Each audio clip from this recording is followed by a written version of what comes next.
말그릇, 김유나. 프롤로그. 말이 주는 상처가 가장 아프다. 왜 말을 저렇게 하지?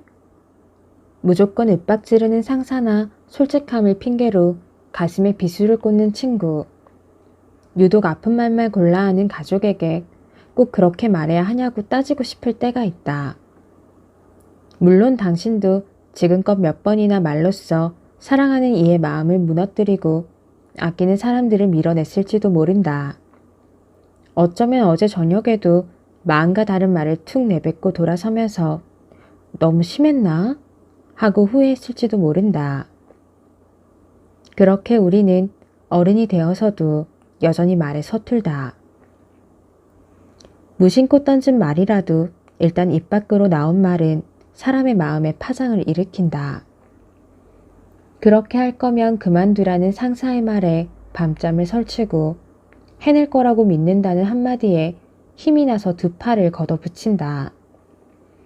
사람을 들었다 놨다 할 만큼 힘이 세다.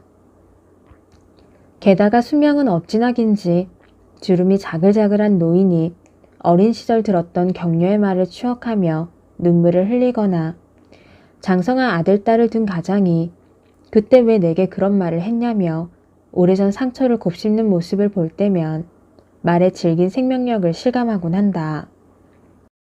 안타까운 것은 말 때문에 자책하거나 타인을 원망하면서도 여전히 자신의 잘못된 말 습관을 그냥 내버려 둔다는 데 있다. 내가 그렇지 뭘. 언젠가는 내 마음을 알아줄 거야. 이런 생각을 하면서 애써 덮어준다. 그러다가 빈번한 말실수 때문에 소중한 관계가 어그러지거나 직장에서 리더의 위치에 올랐을 때 혹은 부모가 되어서 아이를 이끌어야 할 때가 되면 그때야 말 잘하는 방법을 찾는다. 좋은 시도이긴 하지만 단기 속성 기술은 정작 중요한 순간에 무용지물이 되기 쉽다. 후배들을 격려해야 한다는 것은 알지만 성에 차지 않는 보고서를 볼 때마다 하가 치밀어 오르니 일단 내뱉고 본다. 아이를 존중하는 대화법을 배우기는 했지만 길에서 떼를 쓰며 버둥거리는 아이 앞에서는 버럭 성질대로 말하게 된다. 새롭게 익힌 듣기 좋은 말은 길들여진 나의 언어를 넘어서지 못하기 때문에 결정적 순간에는 힘을 잃는다. 그래서 이제 다르게 말해보자 했던 모처럼의 결심은 물거품이 되고 만다. 10여 년 동안 커뮤니케이션 전문가로 활동해 오면서 사람의 말 한마디를 바꾸는 게 생각보다 어렵다는 것을 깨달았다.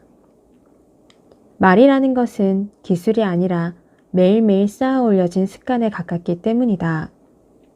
살면서 보고 듣고 느낀 모든 것들이 뒤섞이고 숙성되어서 그 사람만의 독특하고 일관된 방식으로 나오는 게 바로 말이다. 그렇게 만들어진 언어는 그 사람의 내면과 닮아 있다. 그렇기 때문에 무작정 말 잘하는 기술만 익혀서는 자신만의 새로운 말 습관을 기를 수 없다. 지금까지와는 다른 말 습관을 지니고 싶다면 말 그 자체에만 집중할 게 아니라 그 이면에 있는 나를 함께 들여다봐야 한다. 그럴듯하게 말하려고 노력하는 대신 말을 만들어내는 저 깊은 곳, 말의 근원지인 자신의 내면을 알기 위한 노력이 필요하다. 혹시 유독 참지 못하는 말투가 있는가? 유독 가슴 아프게 다가오는 말이 있는가?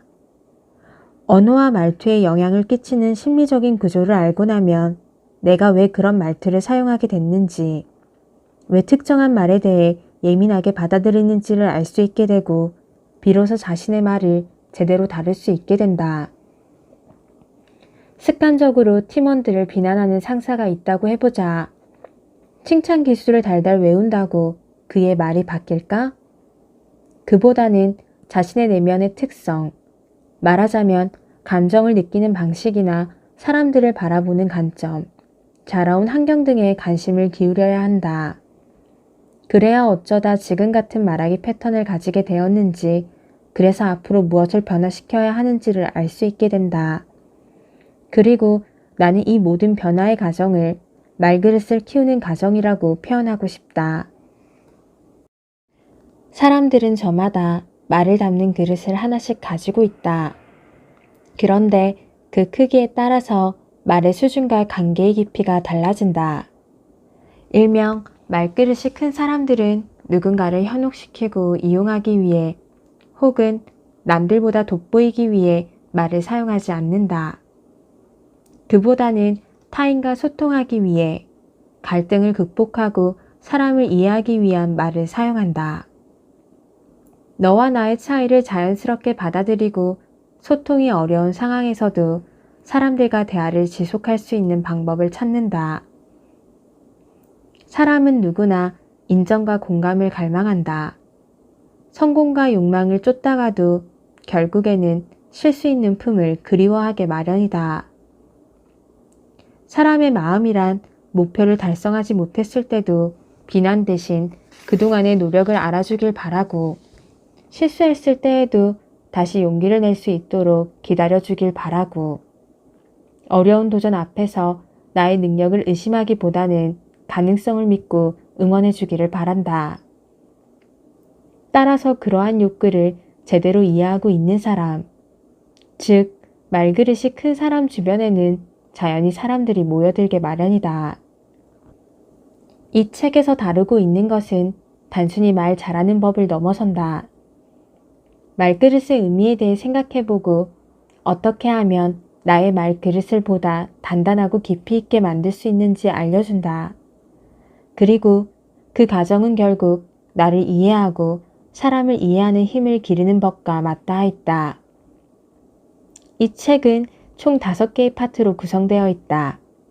1부에서는 말그릇의 의미에 대해 알아보고 2부에서는 말그릇을 키우기 위해 살펴봐야 할 개인의 감정과 공식, 습관을 알아본다.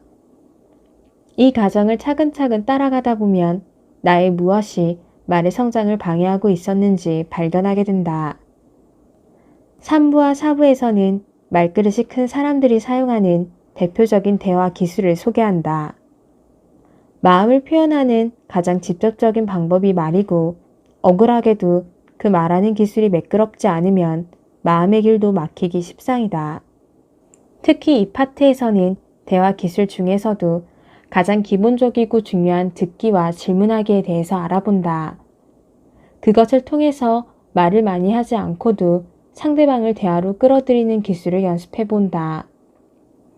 마지막 5부에서는 사람을 이해한다는 것의 의미에 대해 생각해보고 나는 과연 말의 책임을 감당할 수 있는 사람인가 성찰해보고 관계에서 차이를 극복하기 위해 무엇을 더 고려해야 하는지 알아본다. 말은 당신을 드러낸다. 필요한 말을 제때 하고 후회할 말을 덜 하고 살았으면 좋겠다. 말 때문에 사람을 잃어버리지 않았으면 좋겠다. 말로 한 명이라도 더 살리고 키워낼 수 있으면 좋겠다. 당신의 말은 당신이 없는 순간에도 사람들의 마음속을 떠다닌다. 그러니 진정한 말의 주인으로 살아가기를, 무엇보다도 당신의 일상이 말 때문에 외로워지지 않기를 진심으로 바란다. 파트 1. 말 때문에 외로워지는 사람들. 당신의 말은 당신을 닮았다. 진심으로 충고할게. 너 그렇게 살지 마. 내가 문제라는 건 알고 있어. 아무리 힘들어도 정신만 차리면 다 이겨낼 수 있는 거야. 그야 머리로는 알고 있지. 아니, 넌 아직도 정신 못 차렸어. 너까지 그렇게 말하면 어떡해. 나니까 이렇게 말하는 거야. 어렵게 고민을 털어놓았는데 친구가 이런 반응을 보인다면 어떨까? 가만히 따져보면 다 맞는 말이다. 하지만 이상하게 들으면 들을수록 기분이 상한다. 괜히 말을 꺼냈다라는 생각만 든다. 저런 식의 대화 패턴이 몇 번 더 반복이 되면 아마 저 친구에게는 2번 다시 고민을 꺼내놓지 않게 될 것이다. 아무리 너를 위한 말이라고 번지르하게 포장을 해도 알맹이는 네가 문제다. 네가 나약하다라는 뜻을 담고 있기 때문이다. 게다가 내 고민을 듣고 싶은 마음보다는 이 기회를 통해 가르치고 충고하고 싶은 마음이 더 강하게 느껴진다. 직장에서도 마찬가지다. 평소 강압적이고 비난하는 식의 말을 즐겨 사용하는 상사라면 종종 다음과 같은 대화를 이어나갈 것이다. 일을 이렇게밖에 못하나? 몇 번을 말해야 알아듣겠어. 죄송합니다. 하지만 제 생각에는 됐고, 자네가 해봤어? 다 이유가 있어서 그러는 거 아니야. 그렇지만 앞으로는 그냥 시키는 일만 잘해. 이런 말을 즐겨 하는 사람들은 지위가 높아질수록 고집스러워진다. 일방통행하는 말습관 때문에 사람들이 피한다는 것을 본인만 모르고 점점 고립된다. 이런 식의 나는 옳고 너는 틀렸다는 비난을 하기는 가까운 사람들과의 관계에서 더욱 드러난다. 특히 부부관계에서 자주 찾아볼 수 있다. 당신과 결혼한 내가 미쳤지. 무슨 말을 그렇게 해. 당신이 가족을 위해 하는 게 뭐 있어. 기껏 직장 다니는 거? 내가 놀아? 처자식 먹여 살린다고 애쓰는 거 안 보여? 그 노력은 당신만 해? 누구나 당연히 하는 거지. 됐어. 그만하자. 그만해. 갈등에 처했을 때 상대방의 결정과 한계를 찾아내고 당장 자신의 감정을 해소하는 데 집중하는 사람들은 대화를 하면 할수록 상대방의 취약점과 죄책감을 귀신같이 건드리기 때문에 말이 길어질수록 상황은 더욱더 나빠진다. 그리고 이런 식의 말습관은 아이와의 관계에서도 고스란히 재현된다. 공부를 열심히 했어 봐라. 도대체 누굴 닮아 그러니? 공부 얘기 좀 그만해. 나 위해서 그러니? 다 너 잘 되라고 그러는 거지. 엄마는 공부 잘하는 것만 중요해? 난 아무것도 아니고? 네가 아직 어려서 그래. 나중에 크면. 몰라 됐어. 엄마랑은 대화가 안 돼. 편하고 가까운 관계일수록 말의 경계는 무너지기 쉽다. 감정과 말을 다듬어야 할 필요성을 별로 못 느끼기 때문에 여과 없이 말을 던지게 된다.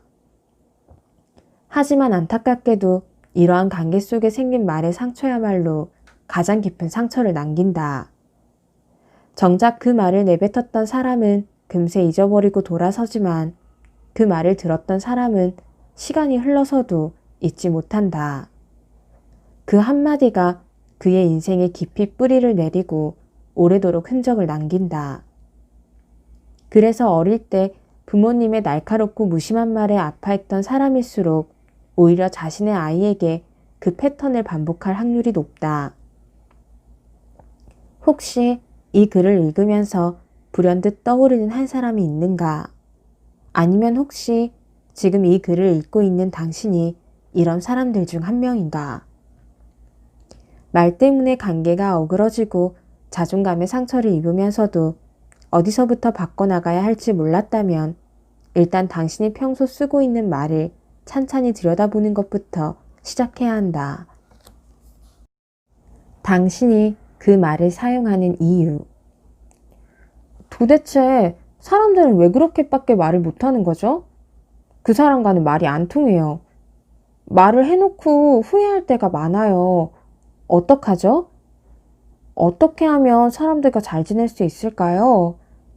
상처받지 않으려면 어떻게 해야 하나요? 직업 특성상 말 때문에 힘들어하는 사람들을 자주 만나게 된다. 누군가에게 화가 나 있는 사람도 있고 외로움을 호소하는 이도 있고 같은 자리를 맴돌며 달라지지 않는 자신을 원망하는 사람도 있다. 차라리 혼자가 편하다며 안쓰러운 심정을 쏟아내는 사람들까지 짊어지고 있는 말의 무게와 상처는 그들만큼이나 다양하다.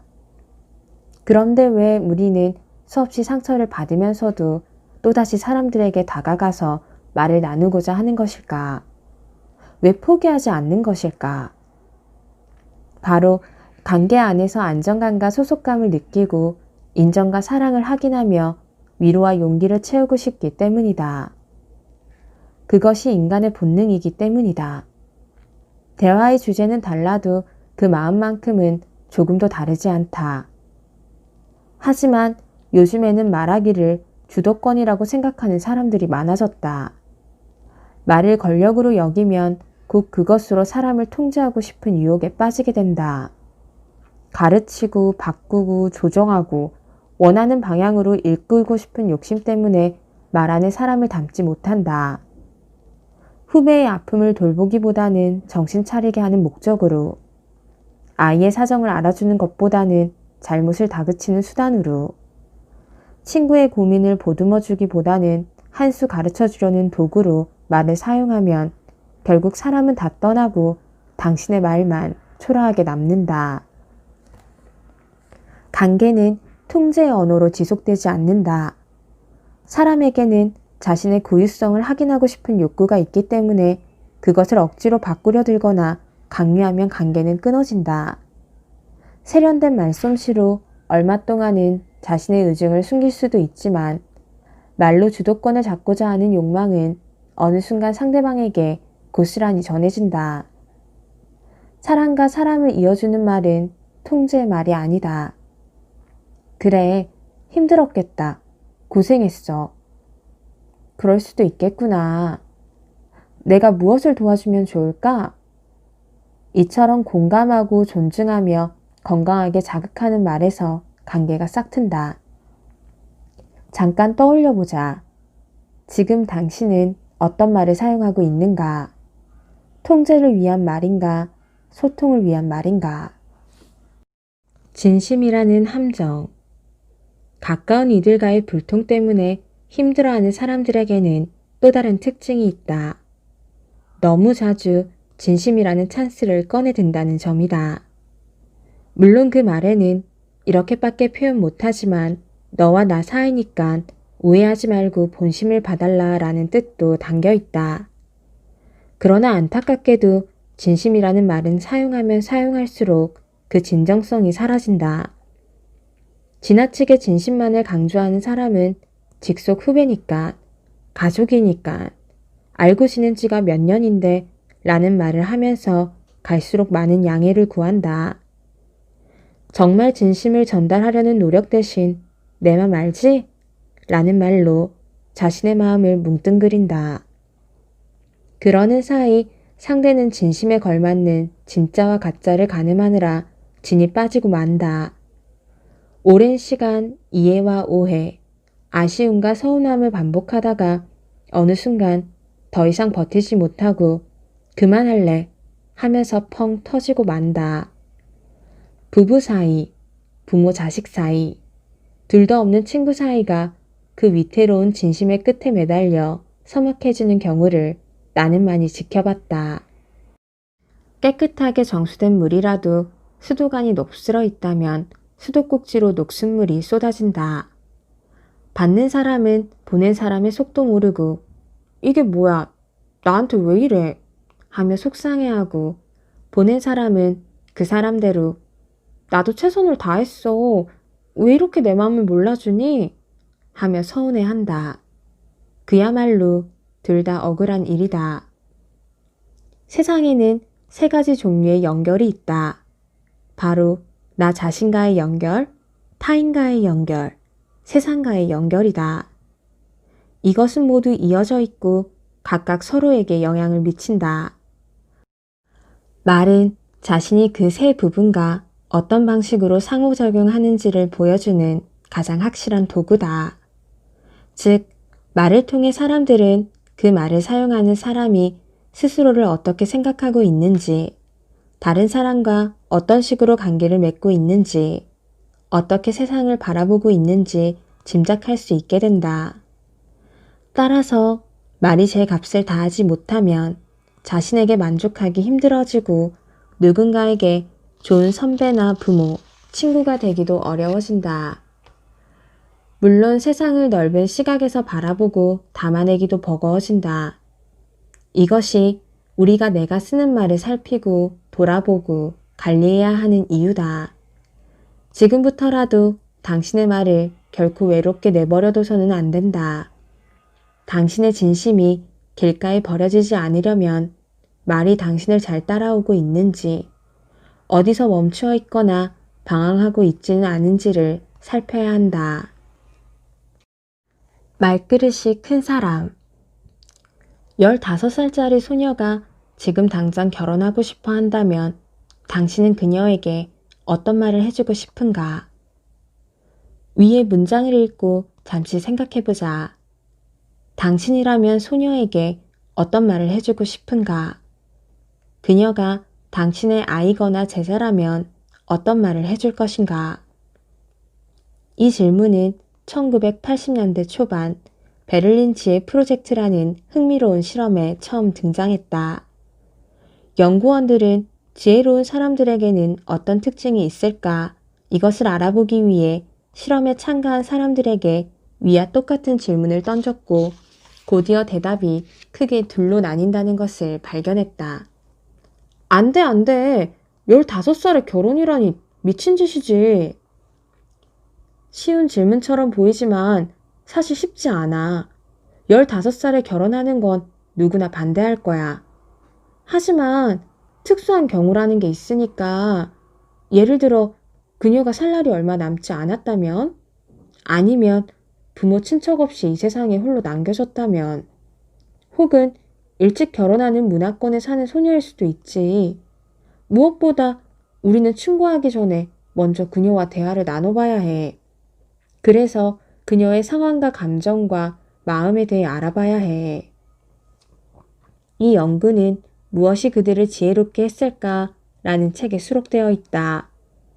도저히 이해할 수 없는 상황이나 상식적으로 받아들일 수 없는 사건 앞에서도 감정을 다스릴 줄 아는 것.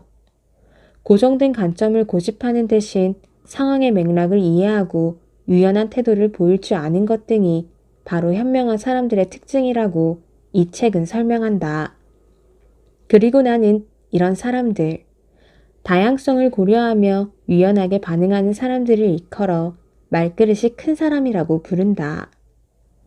말을 담아내는 그릇이 넉넉한 사람 말이다. 그릇이 좁고 얕은 사람은 생각나는 대로 말하고 싶은 대로 말을 쏟아내지만 그릇이 넓고 깊은 사람은 상황과 사람, 심지어 그 상황과 사람을 바라보는 자신의 입장까지 고려해서 말한다. 이것은 단순한 말기술의 차이가 아니다. 살면서 만들어진 말그릇의 차이이기 때문이다. 말은 한 사람의 인격이자 덴뎀이라고 말한다. 말을 들으면 그 말이 탄생한 곳, 말이 살아온 역사, 말의 나이를 짐작할 수 있다. 말은 한 사람이 가꾸어온 내면의 깊이를 드러내기 때문에 말그릇을 키우기 위해서는 먼저 내면이 성장해야 한다.